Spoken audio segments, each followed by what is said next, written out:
Hello everyone, I am Ashwati, one of the faculty member working at Talent Institute of Maths and Science, Pattam, Trivandrum. So today's section we are going to discuss about the history for class 9.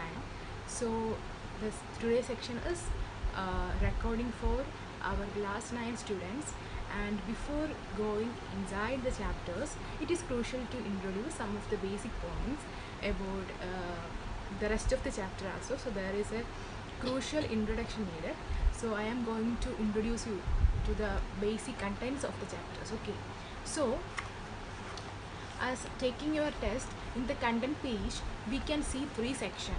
Okay, events and processes, then second we have livelihood, economics and societies, and third we have everyday life, culture and politics, and the whole is included in history and the changing world.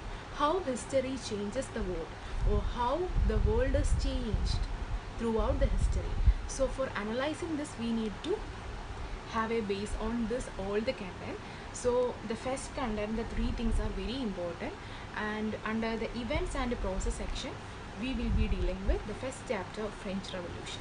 So for my students, especially for 9th standard student, I need to convey one thing, that these chapters are the base for your board exam, that is 10.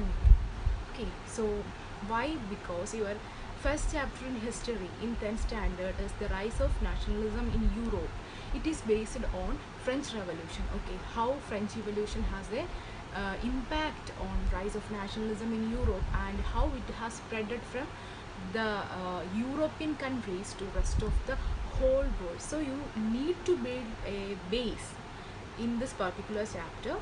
Not only this, and the rest of the chapter like rise of Nazism and all. So we need to be familiar with French Revolution, and French Revolution is the mother of our revolution. So that is why we have to build an what I can say base inside this particular chapter. So after this class, be familiar with the text and also the small terms and also the onward questions. So I will be dealing with the chapter not in a full-fledged form. I will be engaging you with 1/4 of the particular chapter. Okay, so today I will be discussing about 1/4 of the chapter, and like why French Revolution and how did it happen, and like the causes and everything, the influences also. Along with it there will be some terms that are not fully given definition inside the test, so that test we will be discussing at the end of the class. I will be taking the terms once again and we will be analyzing. And apart from this, I need to say that I will be taking classes both in Malayalam and also in English, because for better understanding of yours I will be like shifting my mode of language to English too. So after the class you will be having activities, and also you will be having analyzation tests, so that will be notified soon. So we can begin the chapter by crucially introducing you to, or what to say, by introducing you to the events and the process that happened in 1789 and thereafter. Okay, so we have the chapters. The first section under the events and process, we have the chapters French Revolution, first chapter, second chapter the Russian Revolution, and the third chapter is the rise of Nazism and about the Germany. Okay, so these three chapters is the sole basis for all the changes that happened in the world. Okay, ഈ മൂന്ന് chapters ആണ് ഹിസ്റ്ററിയിൽ തന്നെ ഒരു വലിയ മാറ്റം ഉണ്ടായത്.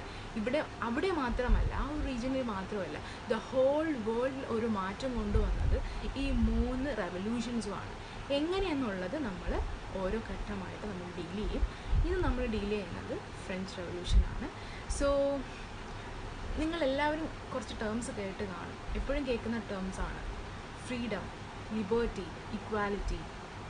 നമ്മൾ മലയാളത്തിൽ പറയുമ്പം സ്വാതന്ത്ര്യം, ജനാധിപത്യം, സോഷ്യലിസം, ലൈക്ക് സാഹോദര്യത്വം, ഇങ്ങനെയൊക്കെ നമ്മൾ പറയാറില്ലേ. സോ ഈ terms basically freedom, equality, then we have the liberty. ഈ 3 ടേംസും ഫ്രഞ്ച് റവല്യൂഷനിൽ നിന്ന് നമ്മൾ എടുക്കുന്നതാണ്. ഈ 3 ടേംസിനും ഒരു ഹിസ്റ്ററി ഉണ്ട്. എങ്ങനെയാണ് ഈ 3 ടേംസും ഒരു വലിയ മാസ് മൂവ്മെൻറ്റിൻ്റെ ഭാഗമാകുന്നത്, എങ്ങനെയാണ് ഈ 3 ടേംസും ഒരുപാട് സെക്ഷൻ ഓഫ് പീപ്പിൾ അവരുടെ റൈറ്റിന് വേണ്ടി, അവരുടെ ഡിമാൻഡ്സിന് വേണ്ടി ഈ 3 വേർഡുകൾ അവർ ഉപയോഗിച്ചത് എന്നൊക്കെ നമുക്ക് ചെക്ക് ചെയ്യാനായിട്ട് നമുക്ക് എങ്ങോട്ട് പോകാം, നമുക്ക് ഫ്രഞ്ച് റവല്യൂഷന് പോകാം. സോ ഫാക്ട്സ് എപ്പോഴും ഡ്രൈ ആയിരിക്കും, കാരണം നിങ്ങൾക്ക് ഒരുപാട് ഡേറ്റ്സ് കൊണ്ട് പഠിക്കാം. പക്ഷേ അതൊരു കഥ പോലെ പഠിച്ചാൽ history is very fun. Okay, so apart from this നിങ്ങളുടെ ടെക്സ്റ്റിൽ കുറച്ച് ഫിഗേഴ്സ് കാണും, അത് പിക്ചേഴ്സ്. അത് ഭംഗി നോക്കാനല്ല, അതിനകത്ത് കുറച്ച് ഡിസ്ക്രിപ്ഷനും കാണും. നിങ്ങളുടെ പിക്ചേഴ്സിൽ നിന്ന് ചിലപ്പോൾ ക്വസ്റ്റ്യൻസ്, 1 വേർഡ് ക്വസ്റ്റ്യൻസ് വരാം. അതുകൊണ്ട് പാഠഭാഗങ്ങൾ വായിക്കുന്നതിനോടൊപ്പം നിങ്ങൾ എന്ത് ചെയ്യുക, പിക്ചേഴ്സും കൂടെ ഒന്ന് റെഫർ ചെയ്യാൻ ശ്രമിക്കുക. ഞാൻ തരുന്ന നോട്ട്സിൽ മാക്സിമം ഇൻക്ലൂഡ് ചെയ്യാൻ ശ്രമിക്കാം. പക്ഷേ ഇപ്പോഴേ ഞാൻ മെറ്റീരിയൽസ് പ്രൊവൈഡ് ചെയ്യത്തില്ല, കാരണം നിങ്ങൾ ടെക്സ്റ്റ് വായിക്കുക. ടെക്സ്റ്റാണ് എപ്പോഴും നിങ്ങളുടെ പ്രൈമറി സോഴ്സ്. അത് കംപ്ലീറ്റ് ചെയ്തതിന് മാത്രം സെക്കൻഡറി സോഴ്സായിട്ടുള്ള നിങ്ങളുടെ ഗൈഡിനെയും ഗൂഗിളിനെയും ഒക്കെ യൂസ് ചെയ്യുക. ഓക്കെ, സോ ഫ്രഞ്ച് റവല്യൂഷന് ശേഷം ഫ്രാൻസ് അതുവരെ ഒരു മൊണാർക്കി ആയിരുന്നു. മൊണാർക്കി എന്തെന്നുള്ളത് നിങ്ങൾക്ക് അറിയാമെന്ന് വിചാരിക്കുന്നു. കിങ്ങിൻ്റെ അണ്ടറിലാണ്. അവിടെ കിങ് പറയും, ഓരോ സെക്ഷൻ ഓഫ് പീപ്പിൾ കേൾക്കും. അവിടെ നമുക്കൊരു സേ ഇല്ല മൊണാർക്കിൽ സിസ്റ്റത്തിൽ. ഓക്കെ, സോ ആ ഒരു മൊണാർക്കി മാറി അവിടെ ഒരു ഒരു ന്യൂ ഗവൺമെൻറ് ഫോം ചെയ്തത് ഫസ്റ്റ് ടൈമിലാണ്. ഫ്രാൻസിൽ മിഡിൽ ക്ലാസ്സിനും ലോവർ മിഡിൽ ക്ലാസ് പീപ്പിളിനെയും ഒരു അംഗീകാരം കിട്ടിയത് ഫ്രഞ്ച് റവല്യൂഷന് ശേഷമാണ്. അതുവരെ രാജാവ് സൊസൈറ്റീനെ 3 തട്ടായിട്ട് ഡിവൈഡ് ചെയ്യുന്നു, പലർക്കും പല റൂളാണ്. അതൊക്കെ നമുക്ക് എന്താണെന്നുള്ളത് നമുക്ക് ഡിസ്കസ് ചെയ്യാം. സോ ഈ ഒരു ഫ്രഞ്ച് റവല്യൂഷനിൽ നിന്ന് ഉൾക്കൊണ്ട കരുത്താണ് ബാക്കിയുള്ള രാജ്യങ്ങളിലോട്ടും സ്പ്രെഡ് ആവുന്നത്. ഇപ്പോൾ ഫ്രാൻസിൽ നിന്ന് തുടങ്ങിയ റവല്യൂഷൻ സ്പ്രെഡ് ആവുന്നത് നൈബറിങ് യൂറോപ്യൻ കോണ്ടിനെൻ്റ് മുഴുവനുമാണ്. അതായത് ജർമ്മനി, ഇറ്റലി, പിന്നെ സ്വിറ്റ്സർലാൻഡ്, അതുപോലെയുള്ള നിയർ ബൈ റീജിയണിൽ മൊത്തം ഈ ഒരു സ്പിരിറ്റ് ഉൾക്കൊണ്ട് അവിടെയുള്ള ജനങ്ങൾ എന്ത് ചെയ്യാൻ തുടങ്ങി, അവരുടെ സ്വാതന്ത്ര്യം ഡിമാൻഡ് ചെയ്യാൻ തുടങ്ങി. ഒരു ന്യൂ ഫോം ഓഫ് ഗവൺമെൻറ്റിനെ അവർ ഡിമാൻഡ് ചെയ്യാൻ തുടങ്ങി. ഇതിന് ശേഷമാണ് ഇന്ത്യയിൽ സ്ട്രഗിൾസ് വരുന്നത്. ഇന്ത്യയിൽ, ചൈനയിൽ, ബാക്കിയുള്ള സ്ഥലങ്ങളിലെല്ലാം, ആഫ്രിക്കയിൽ, അവിടെയൊക്കെ സ്ലേവറി എന്ന് പറഞ്ഞു കഴിഞ്ഞാൽ അറിയാമെന്ന് വിചാരിക്കുന്നു. മനുഷ്യനെ എല്ലാ റൈറ്റും ഡിനൈ ചെയ്ത് നമ്മൾ വി ആർ ട്രീറ്റിംഗ് ബിലോ ആനിമൽസിനെക്കാട്ടിയും താഴെയായിരിക്കും നമ്മൾ ട്രീറ്റ് ചെയ്യുന്നത്. we have no right for anything, for eating, for clothing, or we can't able to breathe without the permission. നമുക്കൊന്ന് ശ്വാസം എടുക്കാൻ പോലുള്ള സ്വാതന്ത്ര്യം പോലും സ്ലേവറിയിൽ അനുവദിക്കില്ലായിരുന്നു. മനുഷ്യനെ പൈസയ്ക്ക് എന്താ പറയുക, വിൽക്കുകയാണ് ചെയ്യുന്നത്. പൈസ ഒരുപാടുള്ള upper class people like noble man, അവർ വന്ന് നമ്മളെ മേടിച്ചിട്ട് അവരുടെ സ്ഥലങ്ങളിലേക്ക് കൊണ്ടുപോകും. അവിടെ എന്തൊക്കെ ടോർച്ചറാണെന്നുള്ളത് വളരെ ഭയാനകമാണ് ആ സിറ്റുവേഷൻ. ഓക്കെ, സോ ആ ഒരു മൂവ്മെൻറ്റ്സും കാര്യങ്ങളൊക്കെ നമ്മൾ അങ്ങോട്ട് പോകുമ്പോൾ നമ്മൾ ഡീൽ ചെയ്യും. സോ ഇവിടെ ഫ്രഞ്ച് റവല്യൂഷനിൽ നിന്ന് ഉള്ള ഐഡിയ അല്ലെന്നുണ്ടെങ്കിൽ ഞാൻ നേരത്തെ പറഞ്ഞതുപോലെ ഇക്വാലിറ്റി, ലിബർട്ടി, ലൈക്ക് ഫ്രീഡം, ഈ കൺസെപ്റ്റുകൾ, ഐഡിയ ബാക്കിയുള്ള സ്ഥലത്തോട്ടൊക്കെ എന്ത് ചെയ്യാൻ തുടങ്ങി, സ്പ്രെഡ് ചെയ്യാൻ തുടങ്ങി. അതിൻ്റെ ഭാഗമായിട്ടാണ് ആൻറ്റി കൊളോണിയൽ സ്ട്രഗിൾസ് നടന്നത്. ഇന്ത്യയിലായാലും നമ്മളുടെ ആഫ്രിക്കയിലായാലും ചൈനയിലായാലും എല്ലായിടത്തും ഈ ഒരു സ്ട്രഗിൾ നടന്നു. ന്യൂ ഫോം ഓഫ് ഗവൺമെൻറ്, നമ്മൾ ഇന്ന് കാണുന്ന ഡെമോക്രാറ്റിക് ഗവൺമെൻറ് നമ്മുടെ കയ്യിലേക്ക് വന്നത് ഈ ഒരുപാട് റവല്യൂഷൻസ് കടന്നതിന് ശേഷമാണ്. സോ ഈ പോയിന്റ് നിങ്ങൾ ഓർമ്മയിൽ വെച്ചേക്കുക. ഇത് കൂടാതെ ഒരു പോയിന്റും കൂടെ എനിക്ക് നിങ്ങളോട് പറയാനുണ്ട്, American war of independence. Okay, so American war of ഇൻഡിപെൻഡൻസിൽ നിങ്ങളോട് പറയാനുള്ളതെന്ന് വെച്ച് കഴിഞ്ഞാൽ, അമേരിക്കൻ വാർ ഓഫ് ഇൻഡിപെൻഡൻസ് ആണ് ഫ്രഞ്ച് റവല്യൂഷനിൽ കൊണ്ടെത്തിക്കുന്നത്. അതായത് നമ്മളുടെ അമേരിക്കൻ വാർ ഓഫ് ഇൻഡിപെൻഡൻസിലെ ഐഡിയാസ്, ആ ഒരു കൺസെപ്റ്റുകൾ, declaration of rights for men and citizen എന്ന് പറയുന്ന കൺസെപ്റ്റ്, ഇതൊക്കെ ഫ്രഞ്ച് റവല്യൂഷനിൽ വന്നത് അമേരിക്കൻ റവല്യൂഷൻ്റെ ഭാഗമായിട്ടാണ്. ഓക്കെ, മാത്രമല്ല അമേരിക്കൻ റവല്യൂഷൻ സമയത്ത് ഫ്രാൻസാണ് ഏറ്റവും കൂടുതൽ അമേരിക്കയെ ഫിനാൻഷ്യലിയും മിലിറ്ററി പവർ യൂസ് ചെയ്തും അല്ലാതെയൊക്കെ എന്ത് ചെയ്തത്, സപ്പോർട്ട് ചെയ്തത്. ഇതൊരു റീസണാണ് ഫ്രഞ്ച് റവല്യൂഷന് കാസ് ചെയ്തൊരു റീസൺ. അത് എങ്ങനെയെന്നുള്ള നമ്മൾ ഇന്നത്തെ സെക്ഷനിൽ തന്നെ ഡിസ്കസ് ചെയ്യും. Okay, so American war of ഇൻഡിപെൻഡൻസിൻ്റെ വർഷം എന്ന് പറയുന്നത് 1775 to 1783 ആണ്. സോ ഈ ഒരു കാലയളവിൽ ആണ് American war of independence. American war of independence വലുതായിട്ട് നിങ്ങൾക്ക് റെഫറൻസ് ഇല്ല, എന്നിരുന്നാലും നിങ്ങളുടെ ബുക്കിൽ ഒരു ചെറിയ റെഫറൻസ് കണ്ടുകൊണ്ട് പറയുവാണ്. ബ്രിട്ടീഷേഴ്സ്, നിങ്ങൾക്കറിയാം, നമ്മളുടെ ഇന്ത്യയെ കൈയടക്കി വെച്ചിരുന്നത് പോലെ പലയിടത്തും കോളനീസ് ഫോം ചെയ്തിരുന്നു. അമേരിക്കയിൽ 13 റീജിയൻ ആയിരുന്നു ബ്രിട്ടീഷേഴ്സിൻ്റെ കോളനി ആയിട്ട് അവർ പ്രഖ്യാപിച്ചിരുന്നത്. അവർ അവിടെ റൂൾ ചെയ്തിരുന്നു. ആദ്യമൊക്കെ സിറ്റുവേഷൻസ് ഓക്കെ ആയിരുന്നു.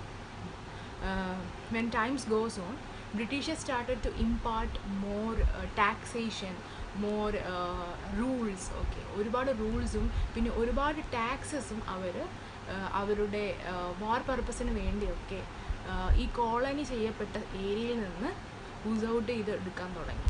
സോ ഇത് ഡിഫിക്കൽട്ട് ആയ സമയത്ത് എന്ത് ചെയ്തു, American started to struggle back. അതാണ് അമേരിക്കൻ വാർ ഓഫ് ഇൻഡിപെൻഡൻസിൽ വരുന്നത്. And once they defeated the enemy Britain, അവരാദ്യം ബ്രിട്ടീഷേഴ്സിനെ തോൽപ്പിച്ചു. അതിനുശേഷം അവർ ഈ 13 കോളനി വൽക്കരിച്ച സ്ഥലങ്ങളും തിരിച്ചു പിടിച്ചു. എന്നിട്ട് അവർ ഡിക്ലറൈസ് ചെയ്തു. എന്തുവാണ് ഡിക്ലെയർ ചെയ്തത്? The formation of USA, United States of America. So ഈ ഒരു അമേരിക്കൻ വാർ ഓഫ് ഇൻഡിപെൻഡൻസിന് ശേഷമാണ് USA ഫോം ചെയ്യുന്നത്. അതായത് they are free from outside interference. ഇനി അവരുടെ റീജിയനിൽ വേറെ ഒരു ആളുകളും എന്ത് ചെയ്യാൻ പറ്റില്ല, റൂൾസ് കൊണ്ട് ചെല്ലില്ല. അവർ കംപ്ലീറ്റ് ഇൻഡിപെൻഡൻറ്റ് ആയി. They are now independent entities. Okay, so ഇവിടെ ഫ്രാൻസ് അമേരിക്കയെ സഹായിച്ചിട്ടുമുണ്ട്. മാത്രമല്ല ഈ അമേരിക്കൻ വാർ ഓഫ് ഇൻഡിപെൻഡൻസിൽ മിഡിൽ ക്ലാസ്സും ലോവർ മിഡിൽ ക്ലാസ്സിൻ്റെയും പങ്ക് വളരെ വലുതാണ്. മാത്രമല്ല അവിടെ എല്ലാവരും, എല്ലാ സിറ്റിസണും ഈക്വൽ ബിഫോർ ലോ ആണ്, എല്ലാവർക്കും ഈക്വൽ റൈറ്റ്സ് ആണ്. ഇങ്ങനെയുള്ള കൺസെപ്റ്റുകളൊക്കെ അമേരിക്കൻ വാർ ഓഫ് ഇൻഡിപെൻഡൻസിൽ ഉണ്ടായിരുന്നു. ഇതേ കൺസെപ്റ്റുകളാണ് ഫ്രഞ്ച് റവല്യൂഷനും സഹായിച്ചത്.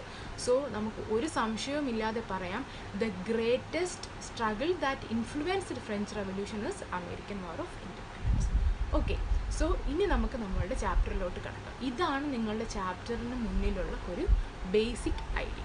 So we are straight to the 18th century. So how 18th century and why this revolution, for what purpose? So that are the basis for our chapter. So in your chapter, the chapter begins with a dramatic setting. Okay, people are marching in a group to Paris, and so many incidents happens. The king ordered to have take action against the crowd to manage them, and the fall of the prison, the most cruel prison, the fall of Bastille and all.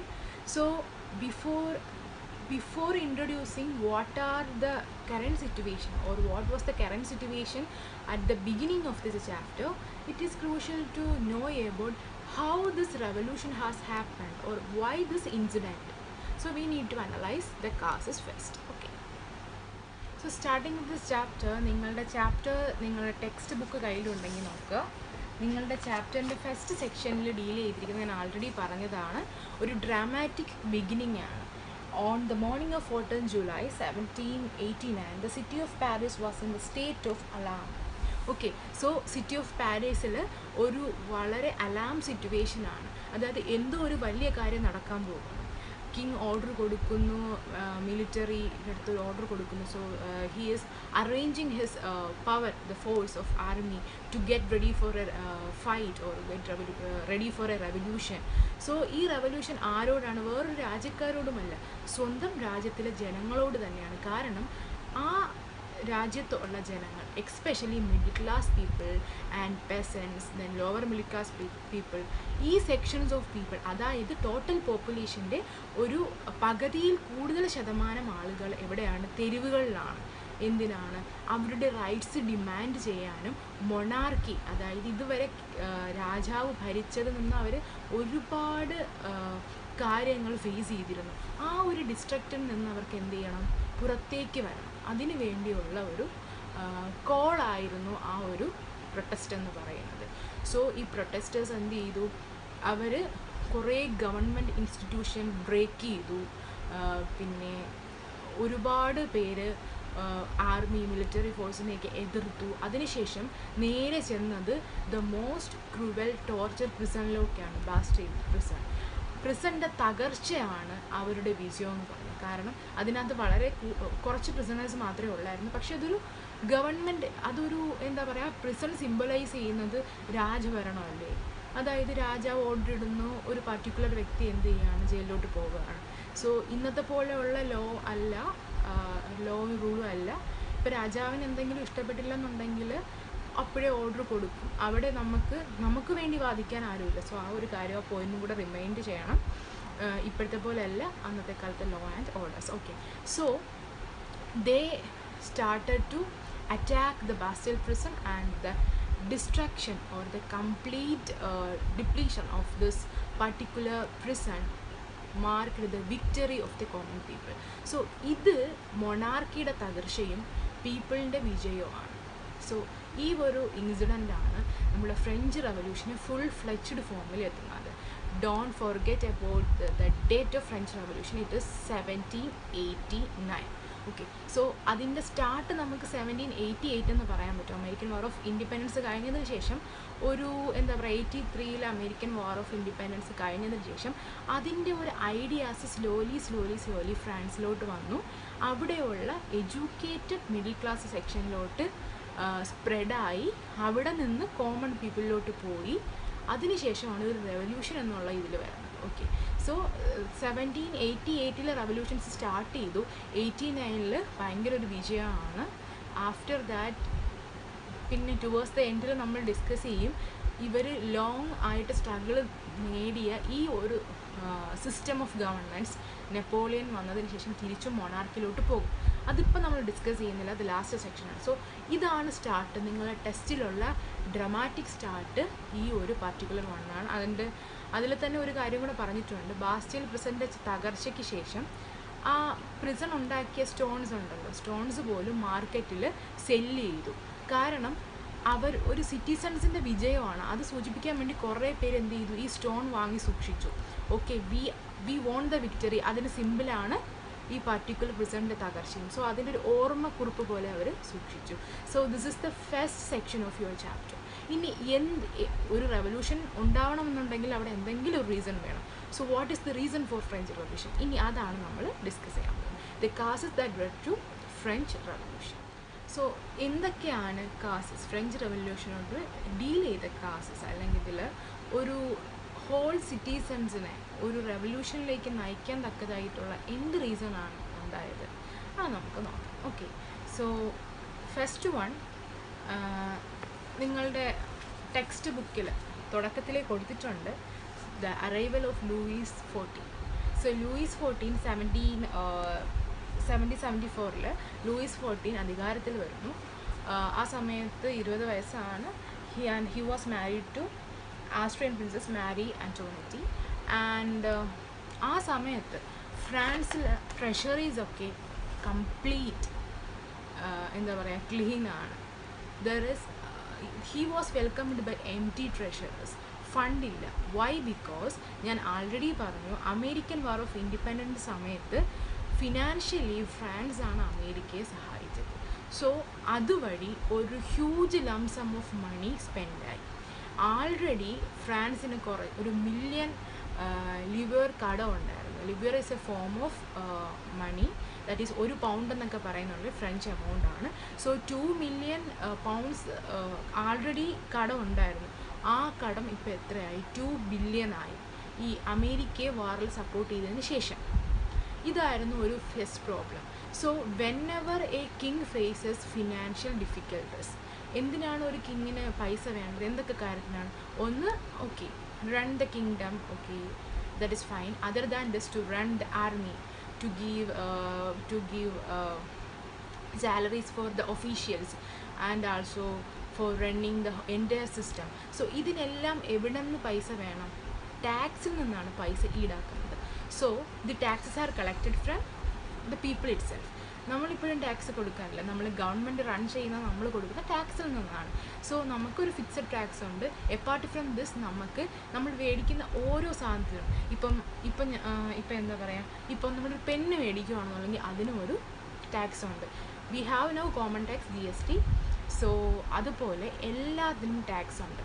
So tax വഴിയാണ് എന്ത് ചെയ്യുന്നത്, king collect ചെയ്യുന്നത്, financial aid കണ്ടെത്തുന്നത്. So അപ്പം എന്തുകൊണ്ട്, okay, അപ്പോൾ നമ്മൾ ചിന്തിക്കും ഒരു രാജ്യം റൺ ചെയ്യാനല്ലേ, അപ്പോൾ നമ്മൾ കിങ്ങിന് പൈസ കൊടുക്കുന്നതുകൊണ്ട് എന്താണ് തെറ്റ്? ടാക്സിൻ്റെ ഫോമിൽ it is fine, right? It is our king, he is ruling. But അവിടെയാണ് ഒരു പ്രോബ്ലം ഉണ്ടായത്. നമ്മൾ ഫ്രഞ്ച് സൊസൈറ്റി എടുത്തു കഴിഞ്ഞാൽ 3 തട്ടിലുള്ള പീപ്പിൾസാണുള്ളത്. നമ്മളുടെ കൺട്രിയിൽ പറയുകയാണെന്നുണ്ടെങ്കിൽ നമ്മൾ എന്താ പറയുക, റിലീജിയൻ വരും, അവിടെ കാസ്റ്റ് വരും, അവിടെ ഡിഫറെൻറ്റ് സ്ട്രാറ്റസ് ഓഫ് കാസ്റ്റ് വരും, lower cast, upper middle class, അങ്ങനെ വരും. ഇവിടെ അതാണ് ഇഷ്യൂ എങ്കിൽ അവിടെ വെസ്റ്റേൺ കൺട്രീസിൽ എന്താണ് പ്രശ്നം? ക്ലാസ് ഡിഫറൻസ് ആണ് പ്രശ്നം. Class different sections of people. അവിടെ മതപരമായിട്ടുള്ള പ്രശ്നമൊന്നും വരുന്നില്ല. അവിടെ പ്രശ്നം വരുന്നത് some minor issues are there. Okay, അത് നമ്മളുടെ ഡിസ്കഷൻ സെക്ഷൻ അല്ല. എന്നാലും ഞാൻ പറയാം, നമ്മുടെ ക്ലാസ് ഡിഫറൻസ് ആണ് എപ്പോഴും പ്രശ്നം ക്രിയേറ്റ് ചെയ്യുന്നത്. So there are 3 classes of peoples are there. അത് നമ്മൾ എസ്റ്റേറ്റ്സ് എന്നാണ് പറയുന്നത്. നിങ്ങളുടെ ബുക്കിൽ കറക്റ്റായിട്ട് കൊടുത്തിട്ടുണ്ട്, ഒരു പിക്ചോറിയൽ റെപ്രസെൻറ്റേഷൻസ് കൊടുത്തിട്ടുണ്ട്. Go refer it. First estate, second estate and third estate. And first estate we have clergyman. Clergyman means the one who is have performing religious functions and the reputed person. Then the second estate is nobility. They are one. അവരാണ് land holdings ഒക്കെ ഏറ്റവും കൂടുതലുള്ള അവർക്കാണ്, ജന്മിമാരെന്നൊക്കെ പറയുന്ന പോലെ. They are nobles. And the തേർഡിൽ തന്നെ നമുക്ക് 3-4 സെക്ഷൻ കാണാം. ഫസ്റ്റ് സെക്ഷൻ എന്ന് പറഞ്ഞാൽ ബിഗ് ബിസിനസ്മാൻസ് ആണ്. അവർ 3ാമത്തെ കാറ്റഗറിയിലാണെങ്കിൽ പോലും അവർക്ക് ഒരുപാട് സ്വത്തുക്കളും കാര്യങ്ങളൊക്കെ ഉണ്ട്. ട്രേഡേഴ്സ് ആയിരിക്കാം, ബിസിനസ്മാൻ ആയിരിക്കാം. അതിന് താഴെയാണ് പെസൻസും ആർട്ടിസൻസും വരുന്നത്. ഓക്കെ, പെസൻസ് ഗ്രൂപ്പ് ആണ്. അതിനും താഴെ വരുന്ന കുറച്ച് ആൾക്കാരുണ്ട്. ഈ ഒരു സെക്ഷനിൽ ഈ 3 സെക്ഷനാണ് ഉള്ളത്. ഇതിൽ ടാക്സ് അടയ്ക്കുക എന്ന് പറയുന്ന ഉത്തരവാദിത്വം 3ാമത്തെ സെക്ഷൻ ഓഫ് പീപ്പിളിന് മാത്രമാണ്. You just imagine A situation. നമ്മളുടെ ഇന്ത്യ എടുക്കുകയാണെന്നുണ്ടെങ്കിൽ ഇവിടെ മിഡിൽ ക്ലാസ്സും അതിന് താഴെ വരുന്നവരും മാത്രം ടാക്സ് അടച്ചാൽ മതി എന്ന് പറഞ്ഞു കഴിഞ്ഞാൽ എങ്ങനെയായിരിക്കും നമ്മളുടെ you just imagine A situation. നമ്മളുടെ ഇന്ത്യ എടുക്കുകയാണെന്നുണ്ടെങ്കിൽ ഇവിടെ മിഡിൽ ക്ലാസ്സും അതിന് താഴെ വരുന്നവരും മാത്രം ടാക്സ് അടച്ചാൽ മതി എന്ന് പറഞ്ഞു കഴിഞ്ഞാൽ എങ്ങനെയായിരിക്കും നമ്മളുടെ ടാക്സിൻ്റെ സ്വഭാവം? That will be higher, right? അത് ഭയങ്കര കൂടുതലായിരിക്കും. കാരണം ബാക്കിയുള്ള ഒരു സെക്ഷൻ ഓഫ് പീപ്പിളിൻ്റെ ടാക്സും കൂടെ ആരടയ്ക്കണം? നമ്മളടയ്ക്കണം. സോ ആ ഒരു ഡിഫിക്കൽട്ടി നിങ്ങൾക്ക് ആലോചിച്ചാൽ മനസ്സിലാവുന്നതേ ഉള്ളൂ. സോ ഈ ഒരു സിസ്റ്റം ലൂയിസ് 14 കൊണ്ടുവരുമ്പോഴത്തേക്കും എങ്ങനെ പ്രതികരിക്കണമെന്ന് ആൾക്കാർക്ക് അറിയില്ല. കാരണം അതുവരെ അവർ രാജാവിനെ എതിർത്ത് സംസാരിച്ചിട്ടില്ല. So they are silently paying their tax. രാജാവ് എന്തൊക്കെ പ്രശ്നം വന്നാലും ആദ്യം ചെയ്യുന്നതെന്ന് വെച്ചാൽ ട്രഷറിയിൽ പൈസ എത്തിക്കുക എന്നുള്ളതിന് ടാക്സ് കൂട്ടുക എന്നുള്ള ഒരു കാര്യം മാത്രമാണ്. So who is going to suffer? It is the third estate. They are suffering a lot. ഇതാണ് ഒരു മേജർ കാസ് എന്ന് പറഞ്ഞാൽ ഒരു റവല്യൂഷന് വേണ്ടിയുള്ള. കാരണം ഇവിടെ എന്തില്ല? ഫസ്റ്റ് മോട്ടോ ഇക്വാലിറ്റി ഇല്ല. ബിക്കോസ് ഒരു സെക്ഷൻ ആൾക്കാർ മാത്രമേ എന്ത് ചെയ്യുന്നുള്ളൂ? ടാക്സസ് പേ ചെയ്യുന്നുള്ളൂ. സോ ദിസ് ഇസ് ദ കാസ്. ഇത് കൂടാതെ കുറച്ച് നാച്ചുറൽ കാസസ് ഉണ്ട്. അതായത് നമ്മൾ പോപ്പുലേഷൻ്റെ കാര്യം എടുത്തു കഴിഞ്ഞാൽ ഒരു ഹ്യൂജ് ഇൻക്രീസ് ഇൻ പോപ്പുലേഷൻ ഫ്രാൻസിൻ്റെ ഹിസ്റ്ററിയിൽ തന്നെ സംഭവിക്കുന്നുണ്ട് ഈ ഒരു സാഹചര്യത്തിൽ. ആദ്യം നിങ്ങളുടെ ഇതിനകത്തൊരു കണക്ക് പറയുന്നുണ്ട്. അതായത് 23 മില്യൺ ആയിരുന്നു 1715 പോപ്പുലേഷൻ. അതിൽ നിന്ന് ഒരു 1789 ആയപ്പം 28 മില്യൺ ആയി. സോ ഒരു huge amount of population people are migrated in cities and transferred from village. So അവിടെ വില്ലേജിൽ നിന്ന് സിറ്റിയിലോട്ട് വരുമ്പോഴത്തേക്കും സ്വാഭാവികമായിട്ട് അഗ്രികൾച്ചർ സെക്ടറിൽ ഒരു എന്ത് വരും, ഡിമ്മ് വരും. At the same time industrial സെക്ഷനിൽ ആ കാലത്ത് ടെക്നോളജിയൊക്കെ വരുന്നതേ ഉള്ളൂ. സോ അവിടെ എന്തുവാണ്, ഹാർഡാണ് കാര്യങ്ങളെല്ലാം. സോ ഇതൊരു കോസാണ്. ആൾക്കാരുടെ എണ്ണം കൂടുമ്പോൾ എന്ത് കൂടും, demand for food grains will increase. ഇപ്പോൾ ഫുഡ് ഗ്രെയിൻസ് ഏബിളായിട്ട് നമ്മൾ പ്രൊഡ്യൂസ് ചെയ്യുന്നില്ല എന്നുണ്ടെങ്കിൽ എന്ത് സംഭവിക്കും, അവിടെ സ്കേഴ്സിറ്റി ഓഫ് ഫുഡ് വരും. നമ്മളിപ്പം ഈ കോവിഡ് കാലം തന്നെ എടുത്തു കഴിഞ്ഞാൽ നമുക്ക് ലോക്ക്ഡൗൺ പ്രഖ്യാപിക്കുന്ന സമയത്ത് നമുക്ക് ഗവൺമെൻറ് ഉറപ്പ് തന്നൊരു കാര്യമുണ്ട്, ഫോർ നെക്സ്റ്റ് 6 months നമുക്ക് ഭക്ഷ്യധാന്യത്തിൻ്റെ ഷോർട്ടേജ് വരത്തില്ല, നമ്മൾ ഓൾറെഡി സ്റ്റോർ ചെയ്ത് വച്ചിരിക്കുകയാണെന്നൊക്കെ നമുക്ക് പറഞ്ഞു. കാരണം എന്താണ്, നമ്മളുടെ human basic needs take care ചെയ്യേണ്ടത് ആരാണ്, നമ്മളുടെ ഗവൺമെൻറ് ബോഡി തന്നെയാണ്. അതിന് വേണ്ടിയാണല്ലോ നമ്മൾ അവരെ എലക്ട് ചെയ്യുന്നത്. സോ ആ ഫുഡ് സ്കേഴ്സിറ്റി എന്നൊരു കാരണം നമ്മുടെ പോപ്പുലേഷൻ കൂടുമ്പം എന്ത് ചെയ്യും, ഫുഡ് സ്കേഴ്സിറ്റി കൂടത്തേ ഉള്ളൂ. കാരണം എന്താണ്, ഡിമാൻഡ് ഇൻക്രീസസ്. ഇങ്ങനെ ഡിമാൻഡ് ഇൻക്രീസ് ചെയ്യുന്ന സമയത്ത് ഫുഡിന് ഇപ്പം ഒരു 100 ആൾക്കാരാണ് ഉള്ളത്, കുറച്ച് ഫുഡേ അവിടെ ഉള്ളൂ. പക്ഷേ എല്ലാവർക്കും ഫുഡ് വേണം.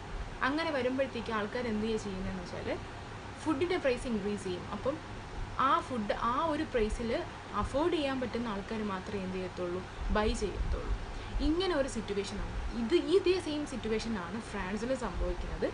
ഫുഡ് ഗ്രെയിൻസിന് വേണ്ടിയുള്ള കോമ്പറ്റീഷൻ അല്ലെന്നുണ്ടെങ്കിൽ ഡിമാൻഡ് ഇൻക്രീസ് ചെയ്തപ്പോഴത്തേക്കും ആൾക്കാർ ദ സിസ്റ്റം വാസ് മൊണാർക്ക്.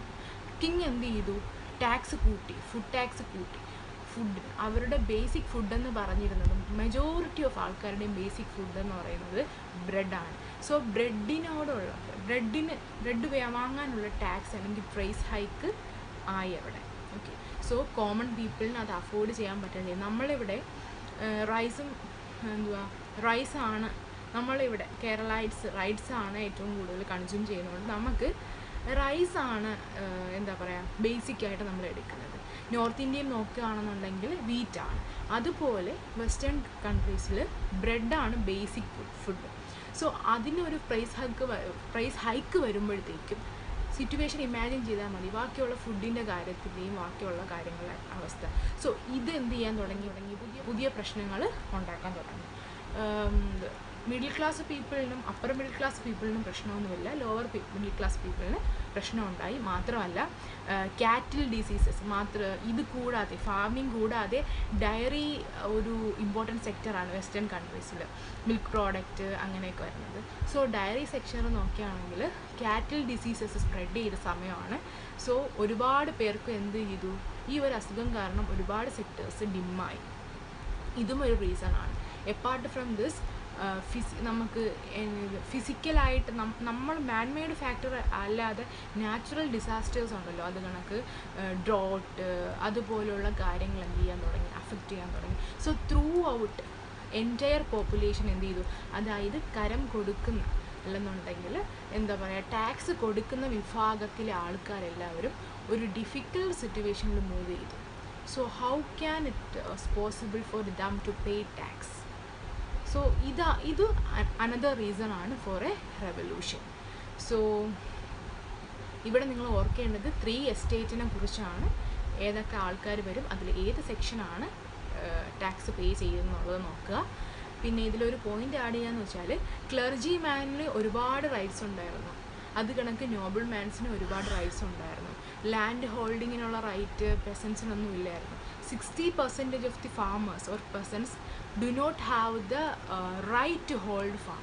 അങ്ങനെ ഒരു ഇതും കൂടെ ഉണ്ട്, അതൊരു പോയിൻ്റാണ് ആഡ് ചെയ്യാനുള്ളത്. അതായത് ലോവർ മിഡിൽ ക്ലാസ്സിലുള്ള ഒരു വിഭാഗം ആൾക്കാർക്ക് മാത്രമേ ലാൻഡ് പ്രോപ്പർട്ടി റൈറ്റ് ഉള്ളായിരുന്നു. ഈ ബിലോ ലോവർ ക്ലാസ്സിലുള്ളവർക്കൊന്നും സ്വന്തമായിട്ട് ലാൻഡ് ഹോൾഡ് ചെയ്യാനുള്ള റൈറ്റ് കിങ് കൊടുത്തിട്ടില്ല. ആ റൈറ്റൊക്കെ ക്ലർജി മാൻസിനും നോബിൾസിനും ഒക്കെ കൊടുത്തിരുന്നുള്ളൂ. സോ ഈ പെസൻസ് എന്ത് ചെയ്യാന്ന് വെച്ച് കഴിഞ്ഞാൽ അവർ നോബിൾ ജന്മിമാരുടെ കയ്യിൽ നിന്ന് ലാൻഡ് റെൻറ്റിനെടുത്തിട്ട് അവിടെ വർക്ക് ചെയ്യും. വർക്ക് ചെയ്യുന്നതിൽ നിന്ന് 1% റെൻ്റായിട്ട് ആർക്ക് കൊടുക്കണം? നോബിളിന് കൊടുക്കണം. Next they have to pay tax to the government institution. പിന്നെ അതല്ലാതെ ഒരുപാട് ഇൻഡയറക്റ്റ് ടാക്സസ് ഉണ്ടായിരുന്നു. സോ മൊത്തത്തിൽ നോക്കിക്കഴിഞ്ഞാൽ ഫിനാൻഷ്യലി ഡൗൺ ആയിട്ടുള്ള ഒരുപാട് സഫർ ചെയ്യുന്ന തേർഡ് എസ്റ്റേറ്റിലുള്ള പീപ്പിൾ, അതായത് പെസൻസ് തുടങ്ങി അങ്ങോട്ടുള്ള മിഡിൽ ക്ലാസ്സിൽ ഫിനാൻഷ്യലി സൗണ്ട് ആയിട്ടുള്ളവർക്ക് പ്രശ്നമൊന്നുമില്ല. ഇങ്ങോട്ടുള്ളവർ എന്ത് ചെയ്യണം? ഇപ്പം 100 രൂപയ്ക്ക് ജോലി ചെയ്ത് കഴിഞ്ഞാൽ അതിലൊരു 50% പല ടാക്സിന് പോകും. ബാക്കിയുള്ള 50% മാത്രമേ എന്ത് ചെയ്യത്തുള്ളൂ? ഏർണിങ്സ് ആയിട്ട് വരത്തുള്ളൂ. So they all will remain poor people as poor forever, and they will be in hunger and starvation. So ഇതാണ് situations. So ഇതൊക്കെയാണ് major reason. Remember with the 3 estate along with the pictorial representation. 3 estateനെ കുറിച്ചൊരു question എന്തായാലും കാണും. അങ്ങനെ വരുമ്പോൾ നിങ്ങളുടെ ഇതിൽ കൊടുത്തിരിക്കുന്ന പിക്ചോറിയൽ റെപ്രസെൻറ്റേഷനോട് കൂടി നിങ്ങളൊരു ആൻസർ എഴുതുവാണെങ്കിൽ that will be good, that will be sounds good and better for your evaluated to evaluate. Okay, so ഇതാണ് ഇതിനകത്ത് നിങ്ങൾക്കൊരു ഫിഗർ കൊടുത്തിട്ടുണ്ട്. ഞാനിപ്പോൾ പറഞ്ഞ situation that is figure. Okay, ഇവിടെ ജന്മിക്ക് പേ ചെയ്യുവാണ് ഇവിടെ ഒരു വർക്കർ. ഓക്കെ, സോ പുള്ളിക്കാരൻ ജോലി ചെയ്തതിൻ്റെ 1% കൊടുക്കണം, റെൻറ്റ് കൊടുക്കണം. ആ ഗ്രെയിൻസ് കൊണ്ട് കൊടുക്കുകയാണ്. ഇയാൾ ജസ്റ്റ് ആ ഒരു വർക്കറിന് നോട്ടം കൊണ്ട് പോലും ഒന്ന് മേഴ്സിഫുള്ളായിട്ട്, അല്ലെന്നുണ്ടെങ്കിൽ ചിരി പോലും സമ്മാനിക്കുന്നില്ല. ജസ്റ്റ് ഇയാളെ നെഗ്ലക്റ്റ് ചെയ്യുകയാണ്. പക്ഷേ ഈ വർക്കറിനെ നോക്കിയേ എന്ത് റെസ്പെക്റ്റോട് കൂടിയാണ് ഇത് കൊടുക്കുന്നതെന്നുള്ളത്. So analyse this picture. Okay, this picture speaks 1000 words about the conditions of people during 18th century. So ഇതായപ്പോൾ നിങ്ങളുടെ 2 സെക്ഷൻസ് കഴിഞ്ഞു. So this are the causes for some of the causes for French revolution. And നമ്മളിപ്പം എന്തൊക്കെ പറഞ്ഞു? The 3 എസ്റ്റേറ്റിൻ്റെ കാര്യം പറഞ്ഞു, അമേരിക്കനെ support ചെയ്തിട്ടുണ്ടായിട്ടുള്ള ഡെപ്തിൻ്റെ കാര്യങ്ങൾ പറഞ്ഞു, നാച്ചുറൽ ഫാക്ടേഴ്സ്, എൻവറോൺമെൻറ്റൽ ഫാക്ടേഴ്സ് പറഞ്ഞു, പിന്നെ price hike of bread and essential food grains. So ഇതൊക്കെ ഒരു കാസസാണ്. ഇത് കൂടാതെ ഒരു വലിയ കോസും കൂടെ ഉണ്ട്. എങ്ങനെ ഇതെല്ലാം കോസസ് ആണ്. ഓക്കെ, എങ്ങനെ ഒരു റെവല്യൂഷന് വേണ്ടി നമ്മളുടെ മനസ്സ് അല്ലെന്നുണ്ടെങ്കിൽ ആസ് എ ഹോൾ സിറ്റീസൺ പാകപ്പെടുന്നു എന്നുള്ളൊരു റീസണും കൂടെ നമുക്ക് നോക്കണം. അതിന് നിങ്ങൾക്ക് എൻലൈറ്റ്മെൻറ്റ് എന്നുള്ള കാര്യം പറഞ്ഞു തരേണ്ടിയിരിക്കുന്നു. സോ നമ്മൾ ഇന്ന് ഡിസ്കസ് ചെയ്യാൻ പോകുന്നത് what is enlightenment and ideas of enlightenment. So enlightenment എന്ന് പറഞ്ഞു കഴിഞ്ഞാൽ മലയാളത്തിൽ പറഞ്ഞാൽ നവോത്ഥാനം എന്ന് പറയും. So what is enlightenment? Enlightenment എന്ന് പറഞ്ഞാൽ ഒരു എവേക്കണിങ് ആണ്, ഒരു സ്പിരിച്വൽ എവേക്കണിങ് ആണ്. നമ്മളുടെ മൈൻഡിൻ്റെയും സ്പിരിറ്റിൻ്റെയും ഒരു എവേക്കണിങ് എന്ന് പറയാൻ പറ്റും. സിംപിളർ വേൾഡ് എന്ന് പറഞ്ഞു കഴിഞ്ഞാൽ എൻലൈറ്റ്മെൻറ്റ് ആശയത്തിലാണ് ലോകത്തുള്ള ഒട്ടുമിക്ക കാര്യങ്ങളും ഉടലെടുത്തത്. അതായത് അതുവരെ കുറച്ച് സൂപ്പർ നാച്ചുറൽ ബിലീവ്സ് ആയിരുന്നു. Okay, there is a god and we have to obey everything. അതുകൊണ്ട് തന്നെ രാജാവിനെ എന്ത് ചെയ്തു? പ്രജകൾ അതുപോലെ അനുസരിക്കാൻ തുടങ്ങി. They believed that it is we have to be ruled by someone. അങ്ങനെ ഒരു കൺസെപ്റ്റൊക്കെ വന്നു. എൻലൈറ്റ്മെൻറ്റിൽ മനുഷ്യനെ പഠിപ്പിച്ചത് ഒരു കൺസെപ്റ്റ് എന്ന് പറഞ്ഞാൽ മനുഷ്യനാണ് important and there is no way that one should over rule the other. എല്ലാ മനുഷ്യരും ഒരുപോലെയാണ്, equality should be there. Okay, we all are human. ഇങ്ങനെയുള്ള ഐഡിയാസ് എല്ലാം കൊണ്ടുവരുന്നത് എൻലൈറ്റ്മെൻറ്റിൻ്റെ ആശയങ്ങൾ വഴിയാണ്. എൻലൈറ്റ്മെൻറ്റ് എന്ന് പറഞ്ഞു കഴിഞ്ഞാൽ ഒരു മൂവ്മെൻ്റ് ആയിട്ട് നമുക്ക് എടുക്കാൻ പറ്റും. അത് ഒരുപാട് റൈറ്റേഴ്സ് ഫുഡ് ഫോർവേഡ് ചെയ്ത പല ബുക്കിലുള്ള ഐഡിയാസ് വായനയിലൂടെ സ്പ്രെഡായി പല സ്ഥലത്തോട്ടും വന്നതാണ്. സോ അത് ഡീപ്പായിട്ട് നിങ്ങൾക്ക് പോവേണ്ട കാര്യമില്ല, ജസ്റ്റ് ഇത്രയും മനസ്സിലാക്കിയാൽ മതി.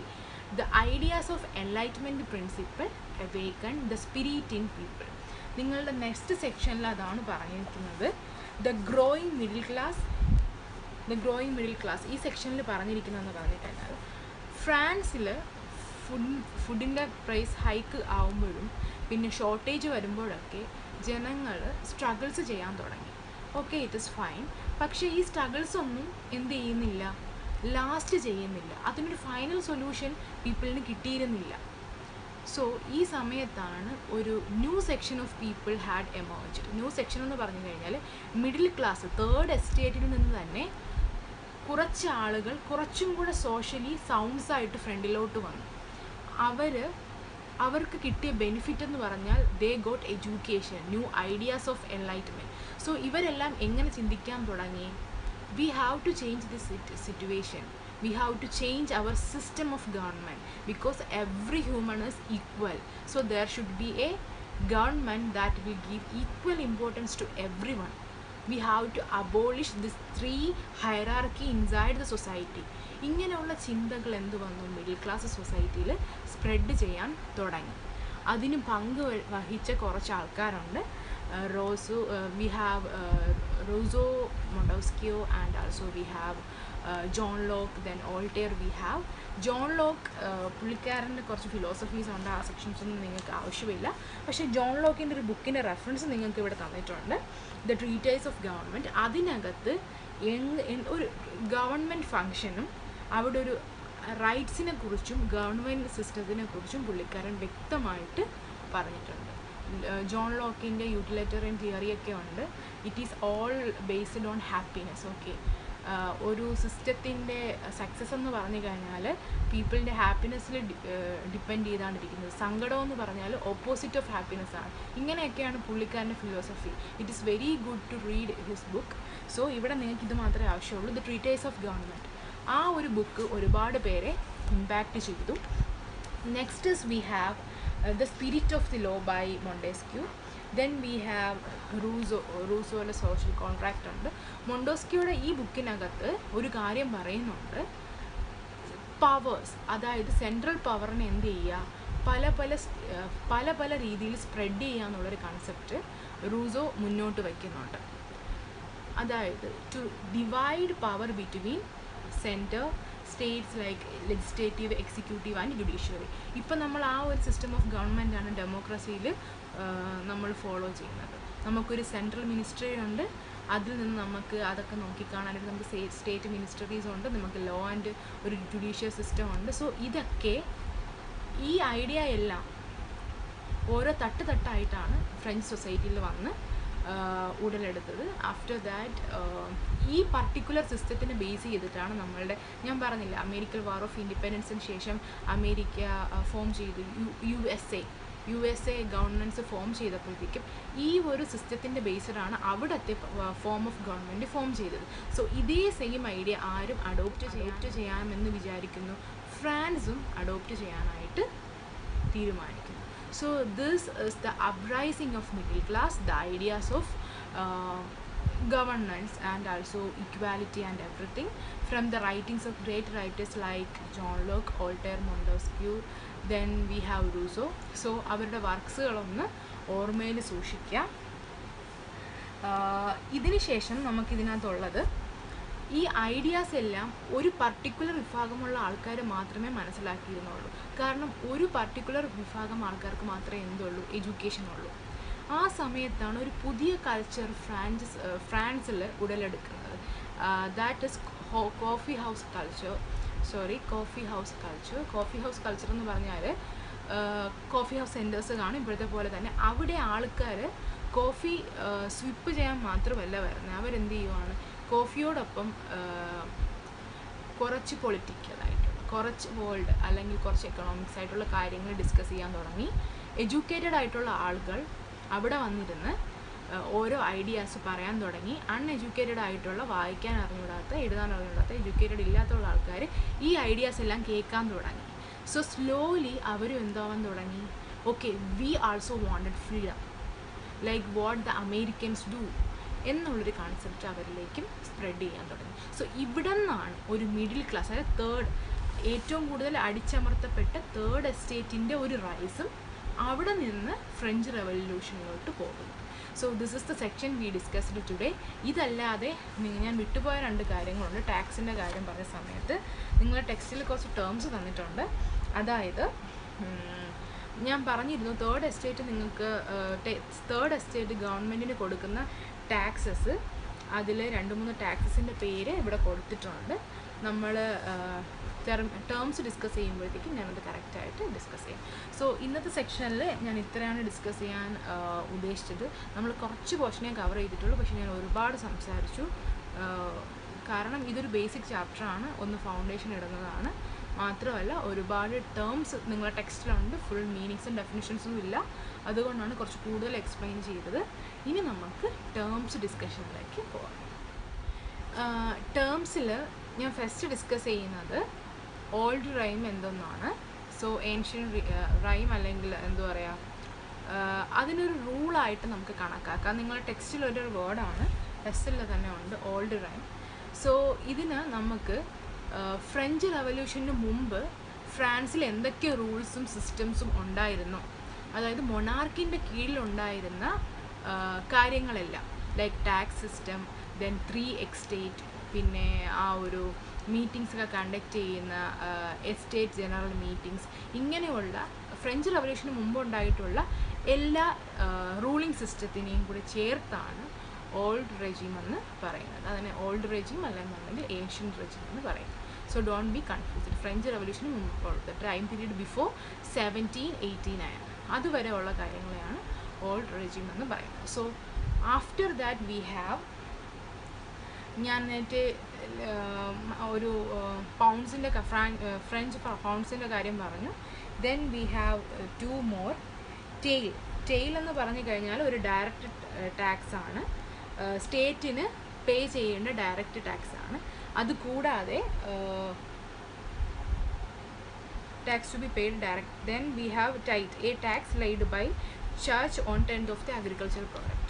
അത് വരുമ്പോഴത്തേക്കും നമ്മളുടെ തേർഡ് എസ്റ്റേറ്റിലെ പേഴ്സൺസ് വർക്കേഴ്സ് വർക്ക് ചെയ്യുന്നതെന്ന് ഇപ്പം ഒരു ക്രോപ്പ് എന്ത് ക്രോപ്പാണോ അവർ ഫോം ചെയ്യുന്നത് അതിൻ്റെ ഒരു 10% എവിടെ കൊടുക്കണം, ക്ലർജി പേഴ്സണ് കൊടുക്കണം, അല്ലെങ്കിൽ പള്ളിക്ക് അവകാശപ്പെടുത്തണം. അങ്ങനെ ഇതിൽ വരുന്നതാണ്. So it is a form of tax. So ഇങ്ങനെ 2-3 ടാക്സ് സിസ്റ്റം ആർക്ക് പേ ചെയ്യേണ്ടി വന്നു, നമ്മളുടെ തേർഡ് എസ്റ്റേറ്റിന് ഗവൺമെൻറ്റിലോട്ട് പേ ചെയ്യേണ്ടി വന്നു. Some are direct and some are indirect. Then ഇതല്ലാതെ വരുന്നത് ഫ്യൂഡൽ സിസ്റ്റം. ഫ്യൂഡൽ സിസ്റ്റം എന്ന് പറഞ്ഞു കഴിഞ്ഞാൽ നിങ്ങളുടെ ബുക്കിൽ ഒരു റെഫറൻസ് ഉണ്ട്, അതായത് ഒരു വേർഡ് ഫ്യൂഡൽ സിസ്റ്റം എന്നേ കൊടുത്തിട്ടുള്ളൂ. ഫ്യൂഡൽ സിസ്റ്റം എന്ന് പറഞ്ഞു കഴിഞ്ഞാൽ ഞാൻ നേരത്തെ പറഞ്ഞു നോബിൾസിന് മാത്രമേ റൈറ്റ് ഉള്ളൂ ലാൻഡ് ഹോൾഡ് ചെയ്യാനുള്ളതെന്ന്. So the possession of a land determines the rights and duties of a particular person. That is called feudal system. അതായത് ഞാനൊരു ജന്മിയാണെന്നുണ്ടെങ്കിൽ എനിക്ക് കുറച്ച് എനിക്ക് ഒരു ഏക്കേഴ്സ് ഓഫ് ലാൻഡ് എൻ്റെ പൊസിഷനിൽ കാണും. സോ ആ ഏക്കേഴ്സ് ഓഫ് ലാൻഡ് ഡിറ്റർമൈൻ ചെയ്യും എനിക്ക് സൊസൈറ്റിയിലുള്ള സ്റ്റാൻഡും എൻ്റെ സൊസൈറ്റിയിലുള്ള പൊസിഷനും. എനിക്ക് ഒരുപാട് ഏക്കേഴ്സ് ഓഫ് ലാൻഡ് ഉണ്ടെങ്കിൽ ഓക്കെ, ഞാനൊരു റെപ്യൂട്ടഡ് ആയിട്ടുള്ള നോബിൾ പേഴ്സൺ ആണ്, എൻ്റെ കീഴിൽ ആര് കാണും, കുറേ വർക്കേഴ്സ് കാണും. So that is feudal system. Feudal system വരുമ്പോഴത്തേക്കുമാണ് ഇതുപോലെ സൊസൈറ്റിയിൽ പല പല തട്ട് ഉള്ള ആൾക്കാർ വരുന്നത്.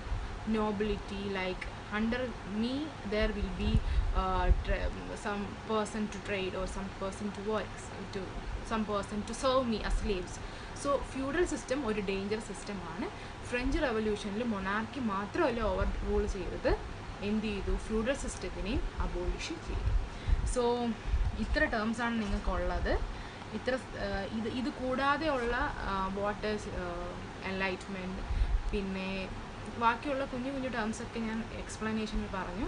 സോ ഇന്നത്തെ സെക്ഷനിൽ ഇതേ ഉള്ളൂ. So be familiar with your test about how French, what are the causes for French റവല്യൂഷനും, പിന്നെ ന്യൂ ക്ലാസ് അപ്രൈസിങ്ങും, പിന്നെ അല്ലാതെ കുറച്ച് പോയിൻറ്റ്സ് ഞാൻ പറഞ്ഞു. Read the test thoroughly. Okay, please make some note like one word or 2 mark questions. Okay, so try to understand this picture and try to have a analyzation of this, and please read and analyze this picture. Okay, so ഇവിടെ നിന്ന് നമുക്ക് condition മനസ്സിലാവാം. Then apart from this, ഇവിടെ നിങ്ങൾക്കൊരു ചെറിയ writeup തന്നിട്ടുണ്ട്. അന്നത്തെ കാലത്തെ മിഡിൽ ക്ലാസ്സിൻ്റെ റിയൽ പ്രോബ്ലംസ് അതിൽ കൊടുത്തിട്ടുണ്ട്. എന്തുകൊണ്ടായിരിക്കും അവർ പ്രൊട്ടസ്റ്റ് ചെയ്തതെന്നുള്ളതിൽ 2 പേരുടെ സ്റ്റോറി അതിനകത്ത് എഴുതിയിട്ടുണ്ട്. നിങ്ങളൊന്ന് വായിക്കുക. George Danton and Arthur Young. അതിലൊരാൾ പറയുന്നുണ്ട്, എനിക്ക് എഡ്യൂക്കേഷനുണ്ട്, പക്ഷേ എനിക്ക് ഞാൻ വിചാരിക്കുന്ന ജോലി എനിക്ക് കിട്ടുന്നില്ല. ക്ലർജി ആയിട്ട് വർക്ക് ചെയ്യാനോ നോബിൾ മാൻ ആവാനോ ആർമിയിൽ ചേരാനോ എനിക്ക് പറ്റുന്നില്ല. കാരണം ഞാൻ മിഡിൽ ക്ലാസ് പേഴ്സണാണ്. എനിക്ക് തന്നിരിക്കുന്ന ജോലി മാത്രമേ എന്ത് ചെയ്യത്തുള്ളൂ, എനിക്ക് ചെയ്യാൻ പറ്റത്തുള്ളൂ. സോ എഡ്യൂക്കേഷൻ മാത്രമേ എനിക്കുള്ളൂ. എനിക്ക് പറ്റിയ ജോലി തരാനായിട്ട് ഈ സിസ്റ്റത്തിന് കഴിയുന്നില്ല. അത് കണക്ക് തന്നെ അടുത്ത ആൾ പറയുന്നുണ്ട്, what are the situation people are facing. So read it. Better അണ്ടർസ്റ്റാൻഡിങ്ങിന് വേണ്ടിയാണ്, കാണാതെ പഠിക്കാനല്ല. So this ends the section. എന്തെങ്കിലും ഡൗട്ട് ഉണ്ടെങ്കിൽ ping me in person and read the textbook. അടുത്ത സെക്ഷനിൽ നമുക്ക് കുറച്ചും കൂടെ വൈഡർ ആസ്പെക്റ്റിൽ. Thank you.